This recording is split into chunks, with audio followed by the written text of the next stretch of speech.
cantándolo, deslumbrando a la peña, con mi cantar austero. ¿Qué pasa? Que no soy un puto pajero, que le falta pollo.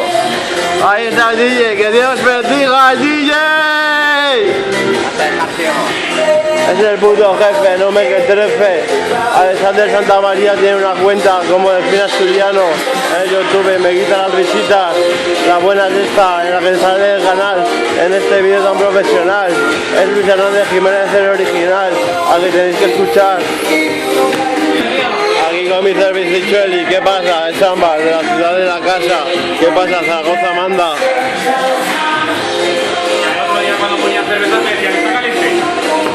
Aquí estoy yo, que soy auténtico, fantástico, rimándote, cantándote, así te lo cuento en la oreja como una almeja, no recibí ninguna queja ni ninguna cruz de amo del Vitoris. ¿Qué pasa? Que me animo en Madrid, soy neo, digo así, morfeo, me un puto trofeo. Ámbar, el puto amo, lo voy a dejar bien claro, la cuenta del Delfín Asturiano es de mi DJ Santamaría, Alexander Santamaría. La auténtica es Luis Hernández Jiménez. Joder, pero ¿qué hacéis? Me subís visitas en empezar mías en sí de frenesí. Esto es patético, clásico, modélico, fantástico. No puedes con mis rimas aerostáticas. Aquí son misiles. ¿Qué pasa? Que soy el guardia civil, el albañil. ¿Qué pasa? Que no puedes conmigo ni con aguañil.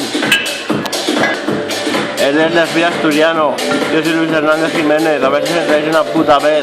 El vídeo donde está este canal es el vídeo que tenéis que suscribiros, ni más visitas tenga, porque si no me das el cabrón y no hará vídeos, y os joderéis todos, pues no podéis verme hacerme mongolo ni cantando bolos.